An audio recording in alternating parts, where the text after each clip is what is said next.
ini rekan-rekan, dari proses penyidikan yang sudah dilakukan oleh tim penyidik Polda Jawa Timur kan sudah berkomunikasi dengan dari JPU.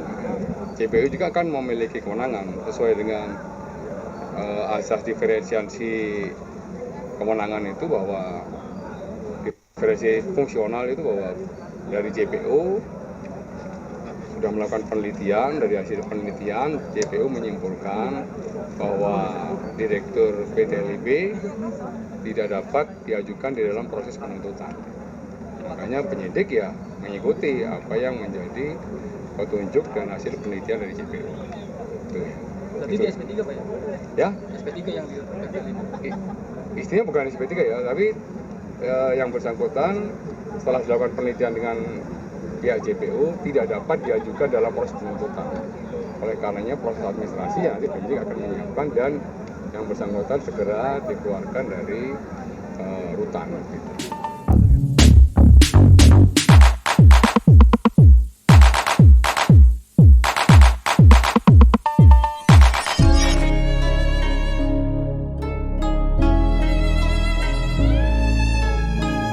Assalamualaikum warahmatullahi wabarakatuh. Berjumpa kembali di channel Cendekia Muslim. Teman-teman sekalian, kali ini teman-teman akan aku ajak untuk mengikuti kasus tragedi Kanjuruhan yang menewaskan ratusan jiwa manusia ya, supporter, kemudian ratusan orang juga mengalami luka-luka. Dan sebuah perkembangan kasus yang sangat menghebohkan publik ya, dimana seperti kita ketahui bahwa dalam kasus tersebut beberapa bulan yang lalu dari pihak kepolisian telah menetapkan 6 orang tersangka. Salah satunya adalah mantan Direktur Liga Indonesia Baru.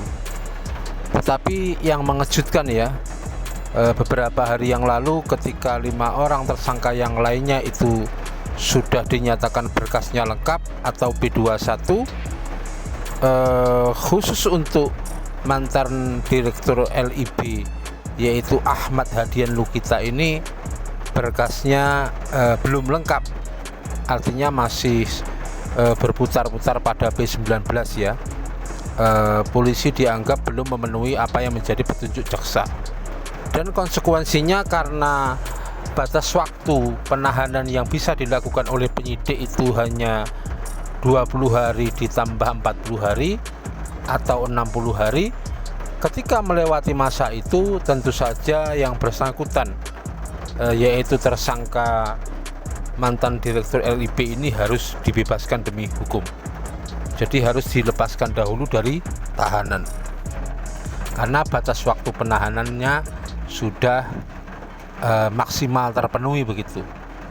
Seperti kita ketahui kalau dalam pasal 24 KUHP mengenai lama masa penahanan yang bisa dilakukan oleh penyidik itu hanya 20 ditambah 40, artinya 60 hari.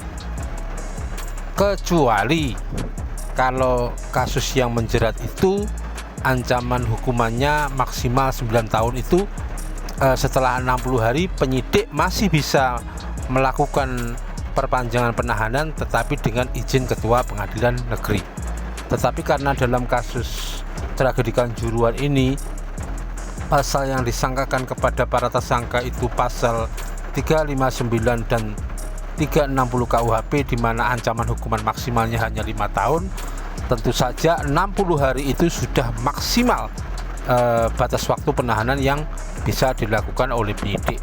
Dan konsekuensinya ketika melewati batas waktu itu, berkas dari penyidik belum juga lengkap, belum bisa diserahkan ke kejaksaan atau penuntut umum, atau istilahnya yang paling umum itu adalah B21, tentu saja yang bersangkutan harus dibebaskan demi hukum, dilepaskan terlebih dahulu. Dan ini yang terjadi pada mantan Direktur LIB. Ini cukup menimbulkan polemik di publik ya. Kenapa sampai kepolisian atau pihak penyidik itu kesulitan melengkapi berkas perkara. Teman-teman sekalian, kalau mengacu pada wawancara yang dilakukan oleh wartawan kepada Kadif Humas Mabes Polri, Irjen Dedi Prasetyo ya, ketika ditanyakan apakah status dari mantan Direktur LIB ini masih tersangka atau tidak, jawabannya tidak tegas ya. Jawabannya terkesan bias. Kalau menurutku, karena pelepasan itu dikarenakan masa penahanan itu sudah maksimal, itu tidak secara otomatis menjadikan seseorang itu terbebas dari tersangka, dari status tersangka. Status tersangkanya itu tetap melekat. Artinya pihak penyidik sepanjang belum ada penghentian penyidikan itu masih bisa bekerja maksimal untuk memenuhi apa yang menjadi petunjuk dari jaksa penuntut umum untuk melengkapi berkas-berkas perkara agar bisa P21. Tetapi seperti yang kita dengarkan tadi ya, atau yang ada di pemberitaan, bahwa dari pihak kepolisian akan segera meminta keterangan ahli terkait dengan posisi dari Direktur LIB, apakah bisa atau relevan untuk disangka dengan pasal 359 dan 360 KUHP yang pada intinya ya sebuah kesengajaan atau kelalaian yang menyebabkan orang lain kehilangan nyawa. Ancaman hukuman maksimalnya 5 tahun penjara. Menarik untuk kita tunggu, karena kalau kita bicara soal proses hukum yang seperti ini sebenarnya hal biasa. Ketika masa penahanan itu sudah maksimal, belum bisa terpenuhi berkas-berkasnya, memang harus dilepaskan. Tetapi proses yang biasa ini kalau publik menangkapnya ya bisa beragam lah. Bisa jadi orang berpikir, apakah polisi ini tidak serius untuk menangani perkara ini? Apakah pihak kepolisian gegabah ketika dahulu menetapkan seorang sebagai tersangka? Menarik untuk kita tunggu teman-teman.